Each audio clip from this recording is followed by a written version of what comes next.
Hey everyone, welcome back to another lesson here on the channel. Today we're going to be going over how to make 10K in profit selling one product on Amazon, something that I've actually done. I own a Made in the USA Amazon FBA brand that currently sells on Amazon right now. We're going into our busy season as we speak, so it's on the top of my mind. We're thinking about how we're going to be as profitable as we can be over the course of the next 6 months. And so one of the things that I learned early on, to give you some context, if you don't know who I am, hello, my name is Paul. I've sold like close to 20 private label products on Amazon now, none of which I any longer sell. Gives you a little bit of insight into how a lot of that went. I was able to, over the course of the years, have winning products, but the downfall was always that they would stop selling when competition came in. And so being a enthusiast of selling physical products online just like came natural to me. I wanted to figure out a way to make it sustainable, make it livable, make it less sketchy, where I don't feel like I'm always like having to like launch new products to keep this thing going. Just like, what if I could just launch a product that becomes my business? Okay, and so one of the greatest lessons that I ever learned, and we'll be getting into today's video obviously here soon, but it was launching a product that doesn't do well, that is a smaller opportunity that you don't put as much effort into, takes just as long as launching a bigger product that has the ability to make you the same amount of profit as maybe 5 smaller launches in the same amount of time with the same amount of effort. For anything we do, we still have to find a manufacturer, create a great listing, survey our logo and brand and creative, and find a packaging designer, and all easy stuff, but they all just take time. And so if you're looking at launching a new product, honestly, it probably takes 6+ months to get something from an idea to being on the market the right way. And so what the mistake I kept making was I had this method. I thought I was so smart at the time, of course, like we all do. Hindsight's 2020. Launch really low-hanging fruit. So stuff that doesn't have a big upside, but that just like there's not a lot of competition for. So I got the wrong message. I thought competition was bad, so I need to keep going to smaller and smaller markets to avoid all this competition. But ended up being a big mistake. I think if I were to launch a new product today on Amazon, I haven't launched a new product since July of last year, 2024, July of 2024. It's 2025 now. Where does the time go? But because it's part of my new brand, right? So it's not based on launching. The big money maker for me is the one product, and this is the product that can do 10K in profit, that I launched 2+ years ago now. So yeah, that's what I'm going to be teaching you how to do. Much more sustainable. You just build it with a great brand story, build it with a unique value proposition, and we're going to be going over how to find that today. So getting started here, it all comes down to just picking a market. And so when you're picking a market, I'm going to be doing this with Product Database by Jungle Scout. You could go back on my channel 6 years now and see me using this tool. Love this tool. I broke away from it for a long time because I was using Helium 10, and for a long time I thought that Helium 10 has some cool features. I was using them both for a little while, but I hadn't used it in so long. Now I've come back to it and I'm really having a great time with it. So there is a link in the description to get Jungle Scout if you want to use it. Whatever tool you already have, don't think you need to buy anything to get value out of this video, but this is a good one.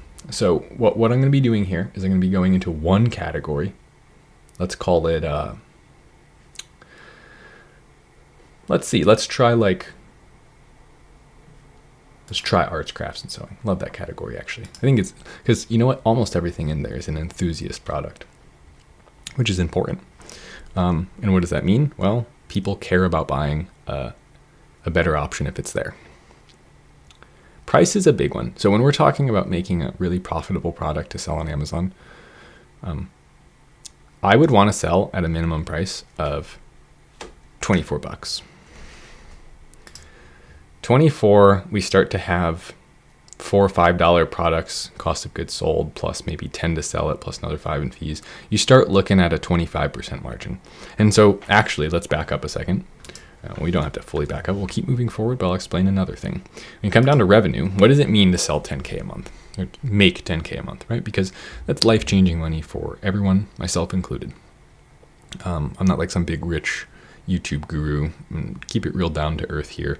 I don't make like a ton of money. This is just like, I have made a living selling on Amazon though. And so if you can find a product that does 40K a month, 25% net margin on that has you at 10 grand a month. Like I said, what I used to get caught up in is because sometimes these products look scarier to launch, you need better skills to compete in these markets, you need far better listings, better value propositions. I got a little scared and I kept trying to sell 10K revenue products, 15K revenue products. But then I was just finding that the profit wasn't really there. It was just like, put in 5-6 months of work and to make a couple $100 a month. Like, it doesn't make any sense. And so if you're going to put in this work, like, just do it in one direction and just like align all your efforts onto that one thing. So 40K, let's go to 75K. Okay, cool. And you know what we could even do? We could put this to 100 because we're looking for individual products here. It's not representative of the entire market. So if something's doing up to 6 figures, I'm happy to see that. Okay, some of my main competitors do several 6 figures in sales. It's not too scary to me anymore. If you ever need help, just come back to this YouTube channel. I will help you out. Comment down below, whatever you need help with. If it's coming from a place genuine, you need to know, you're stuck on it, I generally will answer and help people out. So reviews.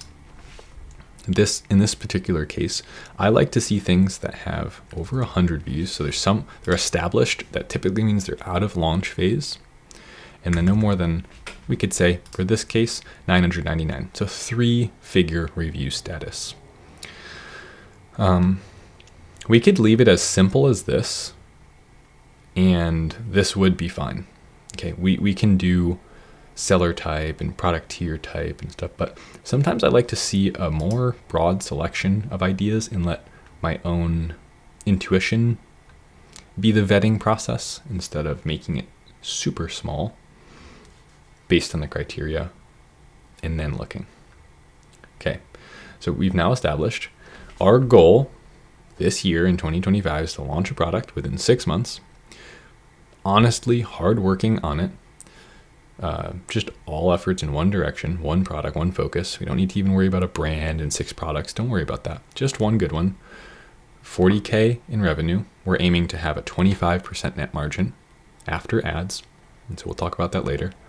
And we want to have sustainability and a long life cycle, meaning no one's coming in and just launching the same thing in 2 days.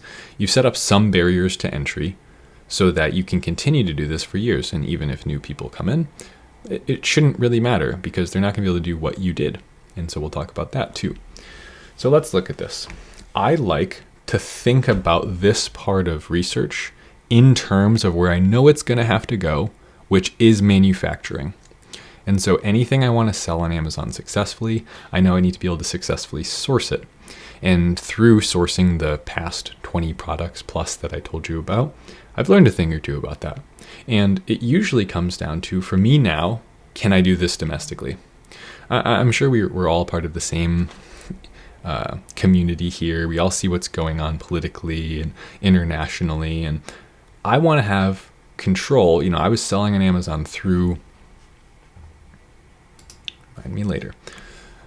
the pandemic, and I had shipments get held up and caught up and lead times get blown out of proportion and expanded.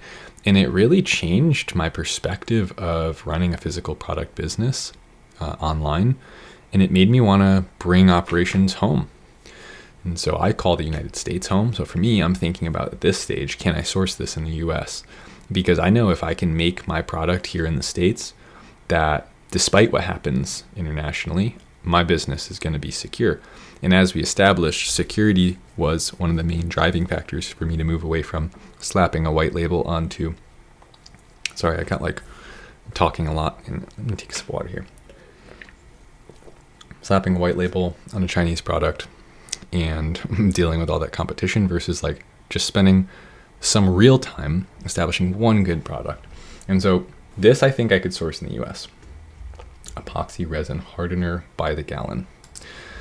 I'm sure there are some customers in that specific niche that are buying that for a specific, what I would call enthusiast reason, and would be willing to buy a different version of that if it wasn't just a plain label.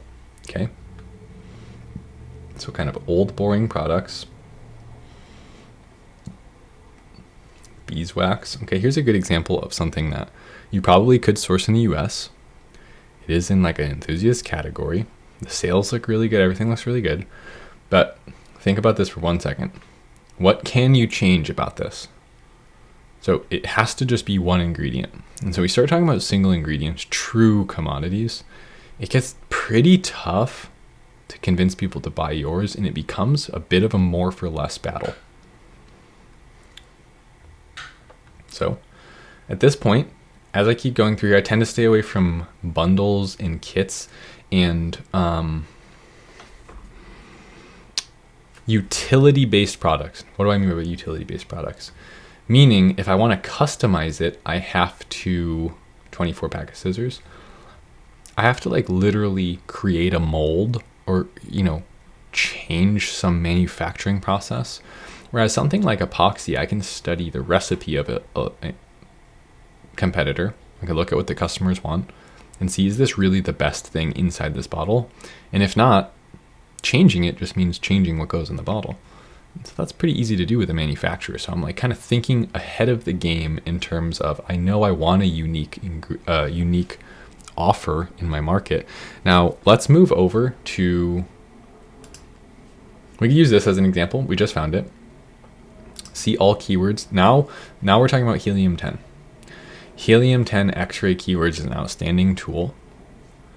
And let's see, it shows you what they rank well for. 2-part epoxy, and there's 2,400 search volume. The Spanish version of that phrase has 4,000 search volume. That's really interesting. Something might be worth looking into. So if we go 2-part epoxy and look at the products here.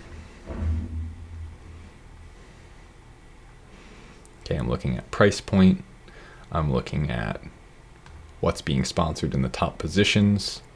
I'm looking at what's close to what we just saw. So that's a pretty good example of, okay, the customer is kind of in a way buying the bottle. So what if the bottle looks, this is a $55 product, 900 sold in last month, and they just got over our threshold of 100 reviews that we like. So let's see this. Let's check this out. And so what I'm going to do here now is I'm going to open up X-Ray by Helium-10. And you know what? Let me just show this to you because it's pretty cool. I'm not even going to do that because they updated it some time ago, but if you haven't been not familiar with the tool, see, it just comes up right here. So I can see how much money this listing makes. They sell 1,116 units a month. They make $51,000 in revenue. So if we hit our 25% net margin goals, we know that we're going to make about 12 grand. Great, it's above our 10K. And then we can see all keywords on this one. I always like to do the see all keywords thing because when we're talking about making a profitable Amazon business, there's nothing in terms of warmer traffic than someone on a search find by platform like Amazon looking for a product that they need. Why else would they be looking for it on a platform which can ship it to them in the same day? So what I mean by that is when I see something like epoxy resin or the 2-part epoxy or resin epoxy, these are all variations of the same query that a customer has essentially. What I also get to see simultaneously is how much it's going to cost me to bid on that keyword. So Amazon PPC is not scary. It simply means in my advertising console in Seller Central, once I become a professional Amazon seller, I can take a keyword like epoxy countertop kit, which I'm actually curious about that one, 2,200 keywords, what does that look like? Okay, a lot of those big bottles we were just looking at. And I can bid on it. And I can do that with a sponsored display ad like this one. And I can show up on the top with all of this real estate to myself with 3 of my products or 3 images of one product. I can run a individual listing sponsored spot just like this one, and I can pay to be here. And what you're going to pay to be here is some version of what this recommends. So typically, like it says, you can bid between about 60 cents and $2 to show up there, and you only pay when someone clicks on your listing. And so then, if I have that knowledge, then the last thing that I would need to find out is, well, what does it cost to, or how many clicks do I need to essentially do that? And now I'll save it for another video because I've done this in so many videos. You look back through some of my older videos about how to vet your products, how to prove your product ideas. Go ahead and figure out the conversion rate in the market. You can go use a tool like Cerebro by Helium 10. I'll show you literally how to do that really quick in case you're curious. You would go to X-Ray. My computer's slow for some reason. You would open up X-Ray, you would look at this listing, and right next to it, you can select a checkbox and then do run in Cerebro. Now, when you run a product in Cerebro, what's going to happen is that you're going to be able to see the top conversion share based on Amazon Brand Analytics, assuming you have your account connected. If you don't, you can get a professional Amazon Seller Central account for $39.99. You can go into Product Opportunity Explorer, and you can search your product idea, go to search terms, and then look at the search conversion rate, and use that number to essentially map out, well, if search conversion rate's that, then 100 divided by that gives me essentially how many times I need to pay whatever I just saw the bid was to make a sale in this market. And then I could plug all of that into profitability calculator here. So we're going to have to open this up anyways, but profitability calculator. Basically what we're looking at here, I always like to just immediately get rid of the 400 because freight cost per meter, like that's just not an accurate measurement. We're not planning on sourcing this internationally. Freight cost for this, how much does it weigh? It outbound weighs 8 and 19 pounds. So you're probably looking at $3 a unit to ship this domestically, create an LTL shipment from a manufacturer here in the US to an Amazon warehouse. I ship about an 8 pound product for $1.12 a unit. Used to be much less than that, but with some increased placement fees over the last years, that's what it comes out to be. So I was saying it's gonna be $8. It's not gonna be $8 unless you're trying to ship it from across the world. So take that out. This can stay the same. It's industry average. If we really want to, we can do custom amount and throw a, say we ordered 1,000 of these things and we put $3 in there, whatever. You don't have to do that. Okay. You just add it right here. So just say this can cost us $13 to source. Okay, cool. Now when I come down here, I see that $21 is left over, 39% net margin. So huge, but that's only on organic sales. So then I would come in here and I would take what it was going to cost me. So it was going to cost me $10 to make a sale, running ads based on the bids that I just saw and the conversion rate that I just went and found, which just explained to you how to do. Sorry, I didn't actually show it, but it's just a lot. I have to sign in my Seller Central, blur out a bunch of stuff. So 25% net margin on a 50%, or on a $55 product. And so we're making $11.86 per sale, and they're selling 1,100 per month. So making about 11 grand a month, assuming that's true. And that's only on ad sales, by the way. So say it even costs you $15 to make a sale with ads. Well, that's only on ad sales. So if you have 50% ad sales, 50% organic, then all those organic are actually being made at that 40% margin. So this is a pretty dang cool product. Now, of course, after we find something like this, we have to start asking ourselves, what is it that we're going to do? I don't just want to wrap up the video here. What is that we're going to do to actually change the way the customer perceives us so they want to buy from us and they only want to buy from us? Let me give you a quick example of this. I've opened up a market that I like. Gun cleaner. Like I started that way. This is a market that I like. So check this out. Riptide cleaner. So let's go ahead and analyze products. And what do we know? We have over our 40K, 10K per month, 25% net on the Riptide gun cleaner. So what did they do? You like 2 seconds to think about this. You're not really going to know because you didn't see the rest of the market. Truly, I need to give you some context here. Look at this market and tell me what they did. Take a sip of seltzer.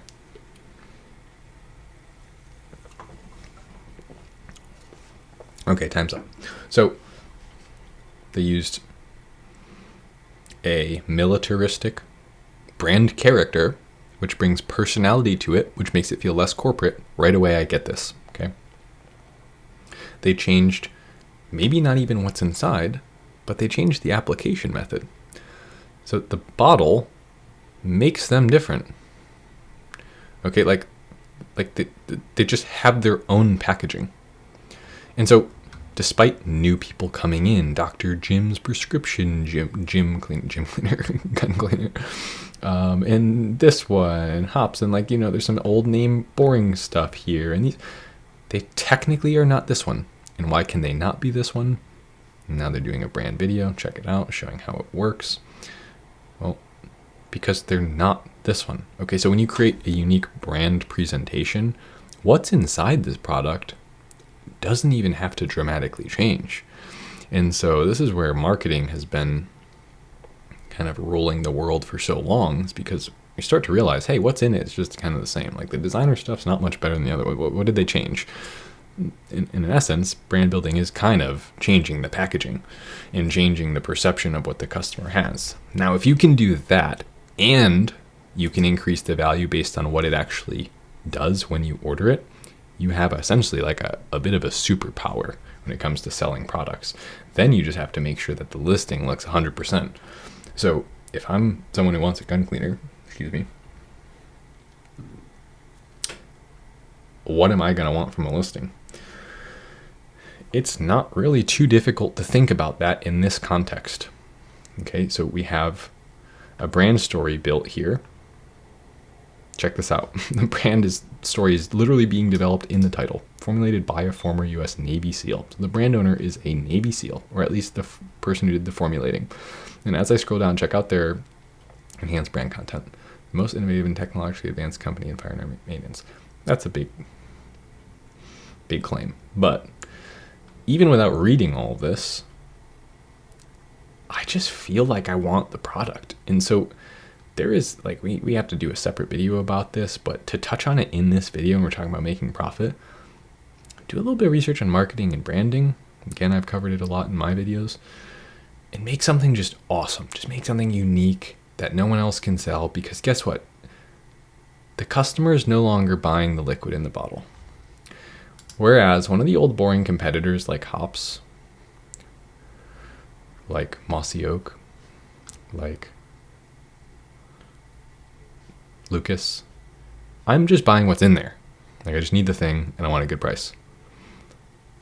When you start to elevate yourself and make it an experience to interact with your brand through creative elements, I'm no longer just buying this product. I'm buying the product with a story. And so that's kind of the last piece of the puzzle for us. So no matter where we go, and we got to see a little bit of this with the Mr. Butterfly over here. Hopefully that's a super helpful video for you guys. If you're unsure about anything, again, I have a hard time cramming everything into every video. So I tend not to know where to stop on these things. But I appreciate you being here. Thanks so much. It means the world to me. And if you enjoyed the video, be sure to like and subscribe down below. But I'll see you in the next one. Later.